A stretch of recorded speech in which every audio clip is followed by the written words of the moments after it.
PropaUgandan, PropaUgandan, PropaUgandan, PropaUgandan Podcast, PropaUgandan, PropaUgandan, PropaUgandan, PropaUgandan Podcast. So welcome to another episode of the PropaUgandan Podcast with Kalungi and the kid. Okay, I've got another incredible guest on this episode. But first, before me on Instagram at king_Kalungi, KALUNGI, and Kalungi_ on Twitter. You can also find the Instagram and Twitter of this podcast at Propa Podcast, PROPA Podcast. Okay, let's start. So my guest, I've been really looking forward to speaking to him properly. We've been involved in a few online quizzes. You know, I've won a few times here. There's one time where he said the funniest thing I've ever heard in my life. And it was hilarious, man.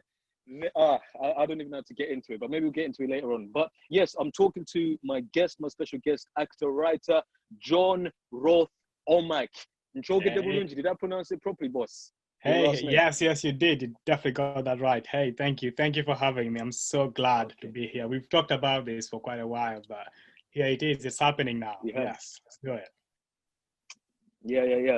Yeah, boss. Now, I've been looking forward to speaking to you since I found out that you were Ugandan when I think I auditioned for a play that you assistant directed, The Last King of Scotland, directed by Bola Hano-Bissasan at Sheffield Crucible. And I saw, the artistic director, this guy, I think he's Ugandan.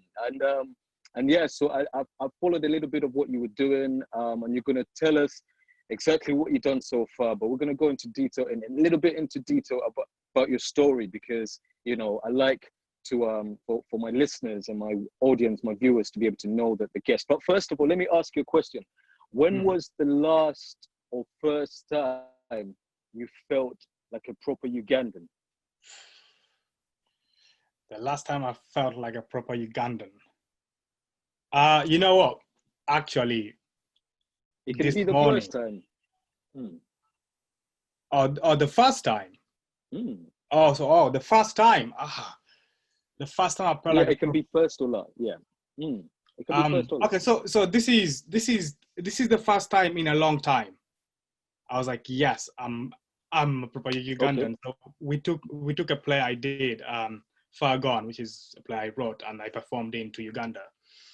And so the team, I was the only black person. There was an sort of Asian, lady, and then 3 white people. Right now, they were there for 10 days. When I was with them, I was treated a certain way, as if I was part of these other white people. So I was part of them. But I stayed in the country for much longer. When they left, and I was just another guy on the street, I was treated so differently, and it felt so good. It felt so good. I was like, yes, I'm just Ugandan. That's what I mean? There's nothing special about me. That felt good. That felt real good. Yeah. Yeah, and the other time was this morning when I was reading. There's a statement that Boris Johnson made about Africa, a very racist statement of like if the British want to bring the crops and stuff, and then he used Uganda as an example. He used the jackfruit, saying it was a disgusting fruit. I was so offended. I was like, nah, that's my country, bro. Oh my God. Yeah. Oh man, that Boris Johnson, man, like, I feel like sometimes he purposely says and does things to really, really piss people off, because he knows, it gets people talking, and also it's a little bit dog whistling, where he kind of, I hope this is the right kind of phrase, but like he lets his supporters know through what he says that, hey man, I'm one of your own. Do you know what I mean? So I feel like he does that a few times, you know, with the phrases he talks about picking in his smiles in regards to young babies or watermelon smiles or whatever. And he talks about the British Empire or the colonization should have, you know, went on much longer in Africa. I think he said something like the Independent wrote an article on that. He said so many problematic things. But you're saying, let's go back to this play, actually. Let's leave Boris to one side. Let's go back to this play. Right. So Far Gone, right? So Far Gone. And I feel really bad because I never got to see it, because you were going to take it to the Vaults Festival, weren't you? Yes, we but were. Then Corona came COVID. and just... Yeah. So tell us a little bit about So Far Gone, like the inspiration behind it, and the process of working on it. Far Gone. It's Far Gone. Apologies. Yeah. Far Gone. Yeah. It's a one-man show that looks into a little kid's life. From the LRA turns up to his village in the north of Uganda, and him and his brother are given this choice to either, the little kid is given a choice to either kill his brother or they both get killed. And he ends up killing his brother. He joins the LRA, but the twist for me, something I wanted, because there's so many stories of this LRA stuff going on, but in Far Gone, there's something I wanted to add that I've never, I haven't seen yet anyway, was that the ghost of the brother he killed comes back to help the little brother sort of navigate his way through life in the bush as an LRA soldier. So yeah, that gives us a bit of a spirituality, which is, I think, heavy in sort of in the African context. We like to talk about, the dead, our ancestors and what we know. That's who we pray to. That's who we call on. That's what we call upon. So I really wanted to touch on that, but using this very real experience of a little boy. He's 11 when he joins, and then he's like in his 20s when by the end of the play. I'm not gonna say whether he lives or he dies. I'm not gonna say, but by the end of the play, he's in his 20s. But yeah, it's a very emotional ride and roller coaster for the audience. Everybody who's seen it has just been sort of emotionally really, really affected by what we take them through. Yeah. Wow. So, I mean, forgive my ignorance, but I think there might be a few people out there listening to this and thinking, okay, what's the LRA? They want to know, the significance of the LRA in Uganda, in either the historical context, but also modern day Uganda. So why don't you tell us a little bit about what the LRA is? And the second question is how personal this story is. Sure. So I'll start with the LRA. So the LRA stands for the Lord's Resistance Army. It's a rebel group that's existed for over 30 years in Uganda. They're not in Uganda anymore. They've moved out of Uganda. But it was so the leader is Joseph Kony. You might have seen the Kony 2012 video that was released by Invisible Children, sort of campaigning Joseph Kony. He's the leader of the LRA. So their reason for existing in the first place was to fight against the president, still current president, Yoweri Kaguta Museveni. They were opposing him, and they wanted him out. He's from the southern side of Uganda, and the LRA are sort of a northern, group, and they wanted Yoweri Kaguta Museveni out, and that was the formation of the LRA really. But they formed as a group, as a sort of a rebel group that is wanting to fight the government. But then they started kidnapping children and using children as child soldiers because not enough men were there to join. And yeah, that's now existed for over 30 years. And a lot of lives have been lost, a lot of people displaced. And it's a story that haunts Uganda, I think, until today. It's heavy, I hope that answers it. It's very short. We could be up an hour just talking about the LRA. No. It does answer it because I remember the Kony 2012 situation. I was in uni. I was in my last year at uni in Sheffield, and just how viral that video went, and you know, it literally it happened in a space of like an overnight. Overnight, everybody was talking about Uganda, Kony 2012, and but how did you feel when that came out? Did you? Because okay, can I ask this question as well? Like, what part of Uganda are you from? So I'm sort of a weird Ugandan. Like so my parents are from the north, but I grew up in Entebbe, but I also spent some of my childhood in the north. So I'm like, that's why I speak Luganda, because I grew up in Entebbe, but so I speak both, Luo and Luganda. Yes. Yeah, I understand both quite well. Okay. So, so did you spend a lot of time in the north? I did. Yeah, I did a lot of time. I came. My journey was a bit strange because my parents split up. I don't remember them ever being together as a child. I think they split up when I was quite young. And my dad was in Entebbe and my mother was up north. So I spent time with both of them separately, like years in the north, years in Entebbe. So it was, I had to learn both lingos that way. But in so, go on. No, I was gonna say, so as someone who has links and families in the north, when this whole Kony 2012 kind of campaign came up, how did you feel seeing that? Bro, I was pissed off.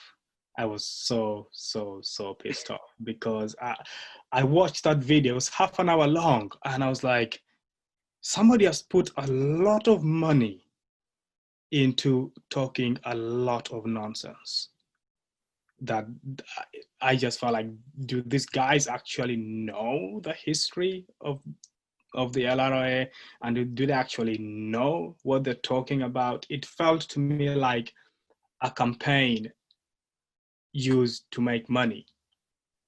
Kalungi, are you there?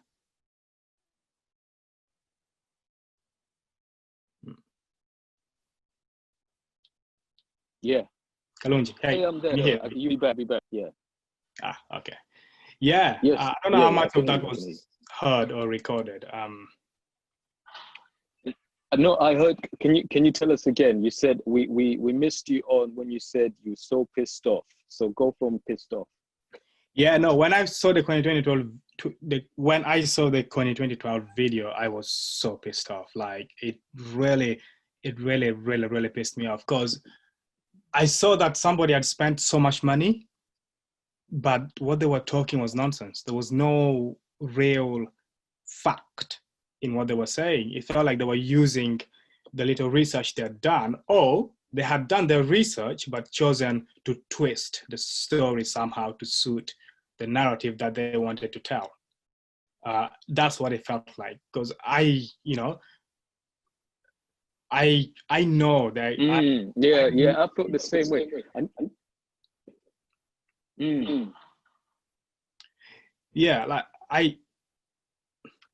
So that video actually was the inspiration for me writing this play in the end. Oh wow. Yeah. Wow, that's interesting. Okay, well, going back to the play, I asked you earlier, like, I guess how personal the play is, and you kind of answered it by saying that watching the Kony 2012 video gave you that inspiration, or at least the impetus to write the play. So, as someone who grew up in the north, I know I grew up obviously in Kampala, like spent my first 10 years there. So we don't really know much about the north, and I regrettably didn't connect with a lot of people from the north in Uganda, and you don't really hear that many stories. You do hear the stories, but you hear them through, again, unreliable sources and myths and everything. So as someone who has a connection to the north of Uganda, with this play, in regards to this play, did you feel like it was a personal play for you? And did you take any inspiration from real life characters? Not this place is very personal, which is why it was such a challenge. I had to be very careful with it. So why I was so annoyed with the video, the 2012 video, is because at the age of 8, I'm in Uganda in the north, for just gone for Christmas to see my mom, and I nearly get kidnapped by the LRA. So I know people that were kidnapped and never been seen again. And watching this video, I was just like, what the hell is this? This is not the story. And immediately, I remember I was my first year of uni. You were in your first year of drama school. And I just remember being in my room, picking up these plates in my student accommodation and just smashing them on the floor, and just getting a piece of pen and paper and just writing a poem straight away. It took me about 10 minutes to write the poem. And I stored it. I kept it away and didn't look at it for some time. Fast forward now, 2017. When I wrote the poem, I made a promise I'll write a play to follow this up. I made that promise. Now I'm in Sheffield because London is so expensive. I don't know how you guys stay there. I don't know how you do it. Respect. But now I'm back in Sheffield. Yeah, man. I finished drama school in 2015, and I did some auditions, got a job as an actor, but things were hard, man. I was like, let me go back to Sheffield. That's where my parents, my dad and stepmom were, at the time. So I came back to Sheffield, and I was like, oh, why? There was a competition going on, some sort of competition. And I told them, I went for the interview and told them I have a 20-minute play written. I had nothing. No, I just had the poem. I had the idea of the play, but I did not have anything. So, and the competition was in like 5 weeks. So I had 5 weeks to write, rehearse, and perform a 20-minute piece. And that those 20 minutes would become what would be the first 15 minutes of the entire play. And so that's how the journey, moved from Kony 2012, being pissed off, writing a poem, to getting to this point, writing a 20-minute play for this competition. And then from there, moving forward to writing a full piece, applying for money, funding, and whatnot, getting a team around me, and then producing. Yeah. Wow. So you also, I mentioned at the top of the show that you, that's an incredible story for the journey of Far Gone. To think that this ridiculous and angering video inspired your play. It's great. That's really good, because I guess that's the power of theater and art, in that you get inspired to kind of make your response, and your play ends up having so much more life in the future because it's coming from a well-informed mind, and coming from the right place. So I want to know, you said you went to drama school. What drama school did you go to? I went to Rose Bruford, which is a drama school in southeast of London, Sidcup, just after Lewisham. Yeah. And then when did you graduate? So I was there 2012 to 2015. That was an experience. Okay. Yeah, that was an experience. That must have been an experience as well. Wow. Do you want to? Because obviously I went drama school as well, and I know when you say that was an experience, I kind of know what you're talking about. Okay. And the past few weeks, there's been a lot of talk, that's been inspired by the Black Lives Matter movement.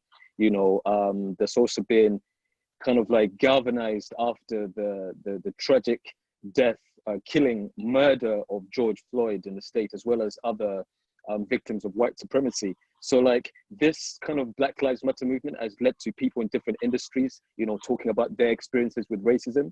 Now, I know drama school, especially in the UK, is intense and also can be a hotbed for racism, can be a hotbed for like a lot of what they call microaggressions, but microaggressions makes it sound less kind of less threatening and less affecting. But what was your experience, you know, going to drama school? What was it like as a, what was the makeup, first of all, of your class? Was it a much more diverse school? Because Rose Bruford can be, you know, a little bit more diverse than your traditional school. How was it like? Yeah, I think Rose Bruford is less so traditional, so it's a bit more. It's more liberal. It's more modern, I guess, more so than your Radas, you know, whoever. But my experience at drama school was insane. Personally, I felt I was too young to get in. I wish I took a year out. I know people that got in, but they were advised to take a year out and then join a year later. I wish I got that deal because I felt I was too young. I was 18 and I was just so much to learn. And then, okay, this is a fact. This is just a fact. There wasn't any teaching that looked at the Black culture, the Black body, or the Black voice. Right? I did not specifically receive any of that. Right? And to a degree, I understand that. I mean, that's a fight we have to fight. That's a fight that is ongoing and something that needs to be highlighted more, I think. Because if you're bringing Black students or African students or Jamaican, whatever, Black body is very different from the white body. Black voice is very different from the white voice. The training I received was fantastic. Incredible. As an actor, not as a Black actor. Yeah, so if I were a white actor, I would have been like, yes, this is incredible. I remember once in a voice class, there was this guy, a substitute sort of lecturer who came in, and he was teaching me, white guy, attempting to teach me how to do African accents. And I was like, rah. Oh. I was like, bro.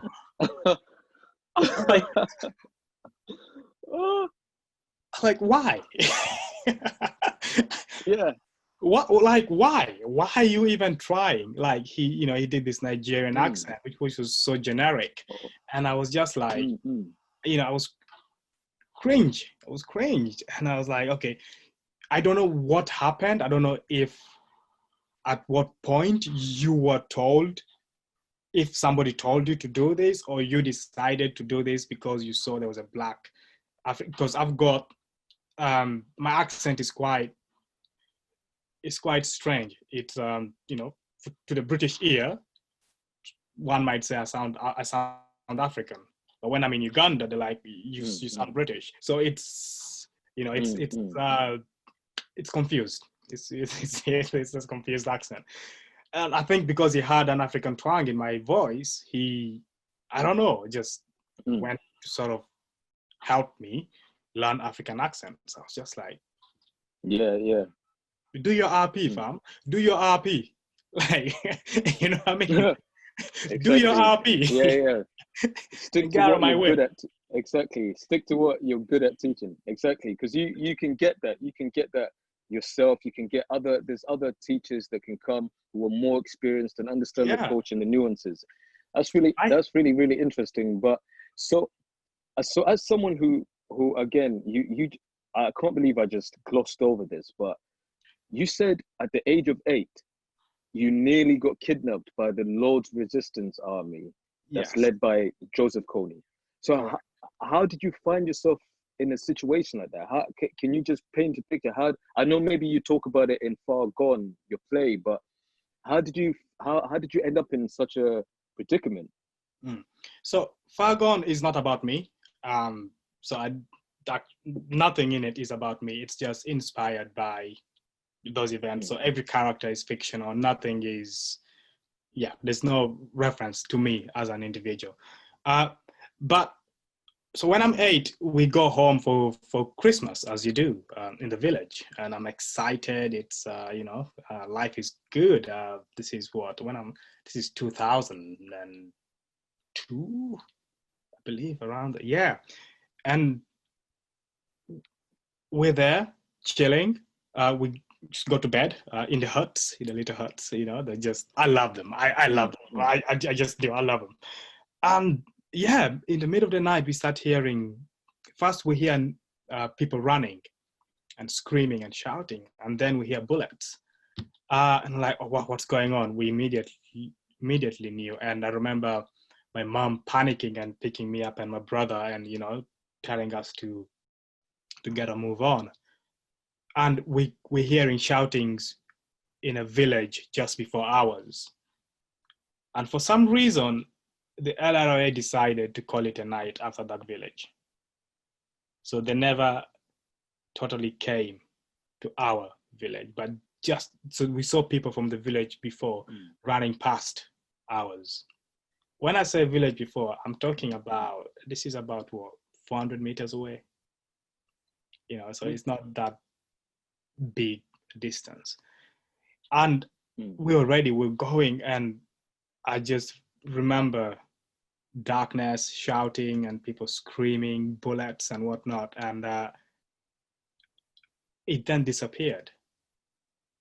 And then the next morning, we discovered that some people we knew were taken, and they and that was it. They were never seen again. And as an 8-year-old, that's hard, That's not something you just move on from. But it stayed with me, and then I came back to my dad, to the city. But that stayed with me. But being in Uganda, you didn't get kidnapped. Life goes on. Life goes on. Come January, you're back at school. So as if it never happened. But that stays. That doesn't go. I don't think that goes. That stays. That's still, those memories are still with me. And I think perhaps sort of helped mold me in a way, because I feel sometimes I'm more or less so now, but I feel like sometimes I'm quite a strong person in terms of when it comes to emotional stuff and whatnot. I'm quite welded in that, and part of that is that hardship, going through that as a kid. But I'm the lucky one. That's the craziest thing. I'm the lucky one. We're the ones that didn't get caught. But imagine an 8-year-old being caught, and some did, and their lives forever transformed. So that's why Far Gone is, for me, so pivotal. It's so important. I hope we do justice to the lives of these unfortunate children who were just happened to be born at the wrong time in the wrong place. They haven't done anything wrong, and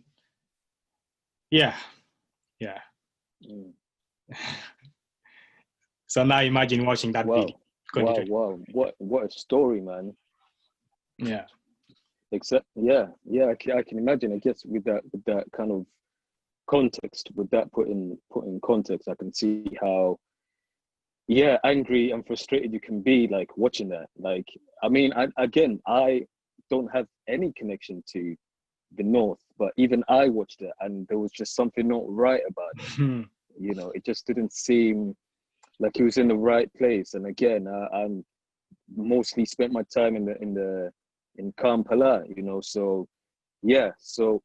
but I wanted to know, like, I guess maybe this will be the last time I ask about this, but how did the LRA get moved out of Uganda, and where are they at the moment? How exactly they moved out of Uganda is, I'm I'm still trying to work that out. I think there are many possibilities, there are many answers to that. But I know they were in Sudan at some point, and the Ugandan government put pressure on them, and there was help from the American side of things.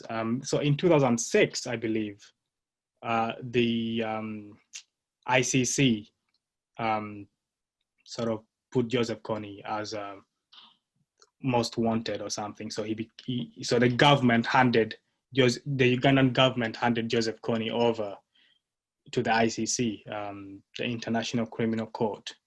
Yes, I believe. Yeah. So because of that, it becomes an international problem, not just a Ugandan problem. So yeah, there's powers beyond Uganda, and that's when America gets involved. In 2010, America sends 100 troops to come and try and capture Joseph Kony, but by this point he's in Congo. So I think things just got tight and tighter and tighter for him, the more pressure for them, that they ended up moving to Sudan. Things got tight in Sudan because they had support from the Sudanese government. But that deal sort of, came to an end. And then they ended up in Congo, DRC, but now they're in the Central Republic of Africa, still at large. But I believe the numbers are some less than probably 200 at the moment. Okay. Don't quote me on that. They're very weak sort of army at the moment. At their height, they were between 2,000 to 3,000, soldiers, people. But now a lot of people are coming back and escaping and whatnot. Yeah, they're weakened, but they're still at large, not causing as much damage as they used to, but they're still out there. And I had the privilege of meeting When are you going to go to Uganda next? I was meant to go this year, man. I was there I just came back in January, and I was hoping to be back around October. Yeah, man. I've got another play to write, man. I got another play to write. I was meant to be doing research, but COVID. I don't know if it's gonna be possible anymore. Same. Same. I was there around mid-February up until early March. Right. Yeah, and I was planning to go there around April times, end of April. But again, COVID got in the way. But let's just take a break to remind the listeners and the viewers that this episode of the Proper Ugandan Podcast is sponsored by KALUNGEM. KALUNGEM is my clothing company that I created, and at KALUNGEM we believe that to be royal, to be African royalty, to have that regality is to be above cool. So when anyone's coming with that nonsense, that wasi, just KALUNGEM, okay? And remember to be above cool. And if you just find us on Instagram at KALUNGEM Clothing, that's KALUNGEM Clothing, you get a link that will take you directly to the store where you can get some incredible array of clothing, from a black sweatshirt with the KALUNGEM logo and KALUNGEM crown. You got the black snapback with the KALUNGEM golden KALUNGEM crown, and it comes in navy blue as well. And you got a white t-shirt with the KALUNGEM gold and white. So check out at KALUNGEM Clothing to be able to get your hands on some KALUNGEM merchandise. So John, bruv, I really enjoy speaking to you, man. I find your story so interesting, and also just your overall energies. You're such a positive, funny, interesting person. So I wish we could be able to talk for a bit longer, but I just want to end this with a fun quiz, because I know you got to go. So let's just end this episode with a fun quizzes, UG but let's quiz. do it. Okay, now this. Oh boy! We've done so many quizzes, man. I've never won one at all, because I know, and we gotta tell people why I laughed at the beginning, because we have a friend of ours who had this Zoom quiz and it was a logo thing where she puts the logo there, but she gets rid of like the name, and it was the Nestle logo, and it was the birds with the nest, and everyone goes Nestle. It has to be Nestle, and John goes bird's eye, and I just found that so funny because it was plausible. It was a plausible answer. That's why I found it so funny. Thank you. It made sense, but, you know. Yeah, I the birds, the eyes. It did make sense. It's exactly. It was bird's eye. But okay, well, this one will be a little bit easier because we're both Ugandan. We both spent time in Uganda, and you've been doing research on Uganda. So hopefully you'll be able to get 5 out of 5. So let's Guaranteed. do it. Guaranteed 5 Let's out do of it. 5. Okay. All right. Question 1: the fun Ugandan UG quiz. The fun UG quiz with John Rwoth-Omack. Question 1: name one Ugandan writer, and you can't name yourself. Okot Pitek. Brap, tell us what they've written. Songs of Lamont. Oh yeah, songs. Okay. I believe Okay. it is Songs of Lamont. A great. Okay, all right then. Great writer. Okay, brilliant. It's a poem. What's their name again? It's a poem. Sorry? No, sorry, the name of the writer. The name of the writer? Okot Pitek. Okay. Okot Pitek. All right, Yeah. I'll check them out. You All check right, them out. Question. I'll check them out. I'll definitely check them out. Okay, so question 2. Name Ugandan's famous delicacy. Oh, come on, man. You know what? I'm gonna go for the. It's famous. It's. But there's so many. But like the famous. Matoke. Yes, that's all we need. Okay. That's all we need. Okay. Yeah, I mean, I was thinking Senene.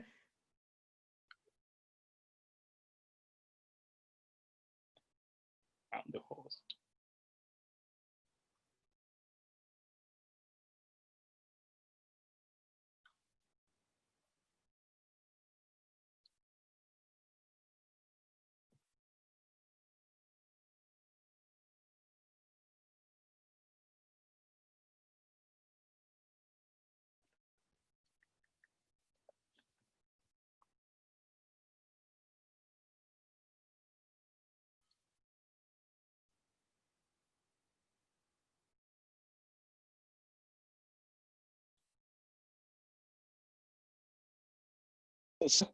Hey, Kalungi.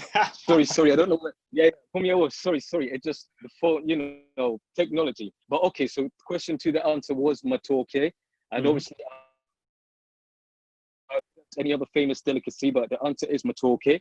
Okay, question 3: when did Uganda get independence from Britain?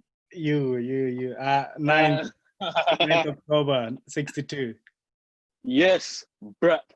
Yeah. All right. Never forget that day, fam. Ever. Never. Okay, question 4. This is going to be so easy for you.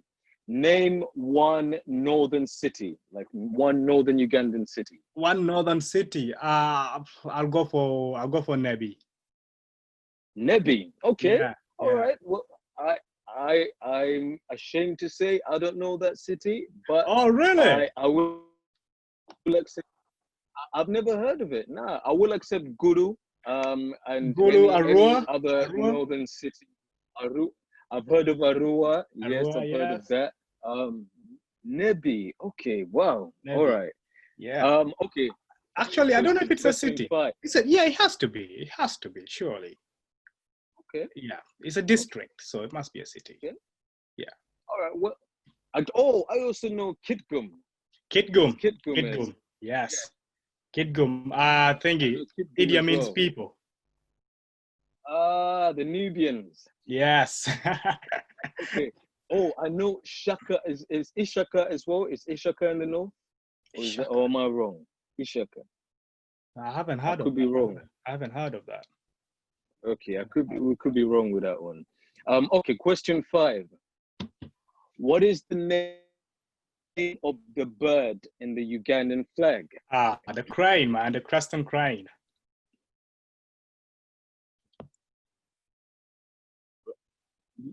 There we go. Perfect. All right, you've got 5 out of 5, my brother. You 5 out of 5. First, listen, you're the first proper Ugandan podcast guest to get 5 out of 5 so far. Really? So big up to you, John. Nah, that's crazy. I'm a proper Ugandan. Yeah, man. Come on, man. And the thing we have to remind people, the thing with this podcast is we dispel the myth of being a proper Ugandan. Anyone that comes on this podcast and listens to us is a proper Ugandan. We're having a proper Ugandan chat, whether you got -5 out of -5, okay? All right, so we're going to end with a fact of the week and word of the week. Did you manage to find a fact of the week? It's okay if you didn't. A fact of the week. A Ugandan fact or? Yeah, a Ugandan fact, yeah. A Ugandan fact. A Ugandan fact. You don't have to have one. It's fine. I got. No, I was thinking. I was thinking, but I feel like I can come up with. I can come up. That's not. It's that. It's not a very good one, but it's where the Nile begins. That's not bad. That's not bad. It's the source of the Nile. That's the source of the Nile. Yeah, that's a good fact because some people might not know that. Yes, some people might not know that. So that's a good fact. My fact of the week is that in terms of population, apparently Uganda is the second largest landlocked country in the world, and it's second to Ethiopia, according to nationfacts.net. What? So apparently we're the second largest landlocked in the world, supposedly. That's apparently. mad. I don't, if anyone wants to dispute this, yeah, I was surprised as well. Really surprised. That's mad. Yeah. But a word of the day. Did you manage to get a word of the day in? Oh wow, you're still shocked by it. Yeah, no, that's mad. I was like, there has to be another one out there. But second, I mean, Uganda's population it's like 56 million. It's we learned in another episode it's about 48, I think 48 million. 48 million. Yeah. Around there. I can find out the actual number. No, I was wrong. 45.7 million. 45.7 million. Wow. Yeah. So that's interesting. You learn. It's very interesting. Okay, so word of the day. Could you get us a word or phrase of the day in Luo? Phrase of the day. Make it a good one because you're our first Northern Ugandan in the podcast. I'm representing. You're representing. Come on, man. Make it a good one. Oh man, you're putting me on the spot now, man. Come on, my brother. It could be easy. Listen, brother, it can be easy, brother. It can be like good morning. It can be. That's what I'm thinking. A